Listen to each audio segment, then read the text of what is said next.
Halo semuanya, perkenalkan, nama saya Rudi Haryadi dengan NIM 4312111006 dari MJ1A Malam. Pada video kali ini, saya akan menjelaskan kepada kalian semua cara merakit komputer dan menjelaskan fungsi komponen komputer yang saya rakit. Ayo kita mulai. Sebelum itu, jangan lupa tekan tombol like jika kalian suka video ini. Komen untuk kritik, saran, atau pertanyaan, dan subscribe agar kalian tidak ketinggalan info menarik dan bermanfaat lainnya. Peralatan untuk merakit komputer. Untuk merakit komputer, dibutuhkan peralatan pendukung untuk mempermudah perakitan komputer. Obeng. Obeng di sini berfungsi untuk memasang baut pada komponen komputer. Selanjutnya, ada pasta pendingin. Fungsi utama thermal paste atau pasta pendingin sebenarnya tidak secara langsung untuk mendinginkan, tetapi untuk melancarkan rambatan panas yang dihasilkan oleh komponen menuju heatsink agar mudah dilepaskan ke udara, sehingga komponen tidak akan cepat panas. Nah, tadi kan sudah peralatannya. Sekarang saya akan memperkenalkan komponen komputer yang akan saya rakit beserta fungsinya. Yang pertama ada power supply dengan model ATX 250PA. Apa sih fungsinya? Fungsi dari power supply sendiri ialah mengalirkan arus listrik untuk komponen-komponen atau hardware pada komputer dengan arus DC. Pada power supply ada banyak kabel untuk memberi daya tiap komponen komputer. Selanjutnya ada hard disk dengan tipe SATA dengan kapasitas 160 GB. Fungsi hard disk yang paling utama adalah untuk menyimpan data, atau bisa dibilang hard disk adalah nyawa bagi seorang pengguna dalam komputernya. Berikutnya motherboard. Di sini saya menggunakan motherboard dengan manufaktur Foxconn model Napa dan dengan bus spek PCI Express 1.0. Untuk chipset pada motherboard menggunakan NVIDIA GeForce 7100.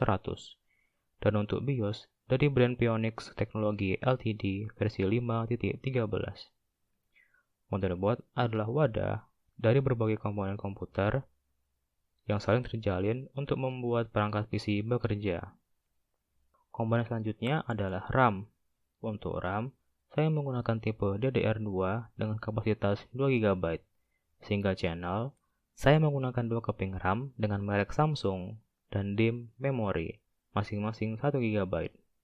RAM adalah tempat untuk menyimpan data sementara ketika komputer atau laptop sedang dijalankan, dan dapat diakses secara acak atau bisa disebut random access memory. Nah, ini adalah otak dari komputer. Ya, betul sekali, prosesor. Saya menggunakan prosesor dengan spesifikasi Intel Core 2 Duo E7500 2,93 GHz dengan soket 775 LGA. Prosesor komputer atau CPU bertindak sebagai otak perangkat dan memungkinkannya melakukan kalkulasi dan fungsi lain yang terkait dengan pemrograman apapun di komputer. Baterai CMOS. Baterai CMOS atau disebut juga dengan CMOS RAM atau hanya CMOS adalah sebuah baterai yang digunakan oleh BIOS untuk tetap aktif meski tanpa aliran listrik. Selanjutnya, komponen yang tak kalah penting yaitu kabel SATA. Kabel SATA banyak digunakan untuk menghubungkan perangkat seperti CD-ROM, hard disk, SSD, dan berbagai perangkat lainnya ke komputer melalui motherboard.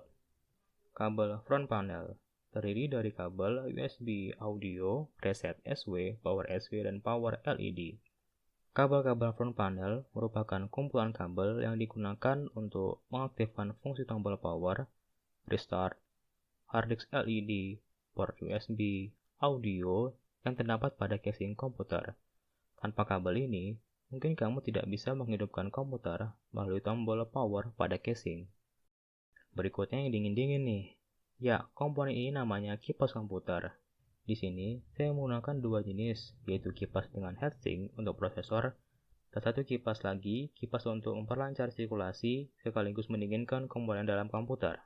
Apapun jenis kipasnya, fungsi utama dari sebuah kipas komputer adalah mengeluarkan panas dan menggantinya dengan udara segar ke dalam sistem. Saya menggunakan kipas dengan merek Cooler Master dan Just Cooler. CD atau DVD-ROM dengan tipe ATA atau IDA dengan kecepatan 1-133 MB per second. CD atau DVD-ROM berfungsi untuk membaca data dan menulis data ke dalam CD. Baut digunakan untuk menggabungkan beberapa komponen menjadi satu bagian yang memiliki sifat tidak permanen. Komponen penting selanjutnya adalah monitor. Saya menggunakan merek Acer dengan resolusi 720p HD. Fungsi monitor komputer adalah sebagai adaptor tampilan yang menampilkan informasi yang diproses oleh kartu video komputer. Dan yang terakhir adalah casing dengan merek PowerLogic Quarto 200. Casing sudah saya modif, berikut adalah tampilan sebelum dan sesudah.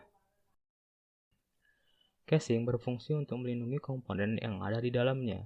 Tanpa adanya casing, komponen komputer seperti prosesor akan rentan terhadap kotoran, benturan, cairan, dan gangguan listrik. Sekarang, ayo kita merakit komputer. Berikut adalah langkah perakitan.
Sekian video saya kali ini, sampai jumpa di video selanjutnya.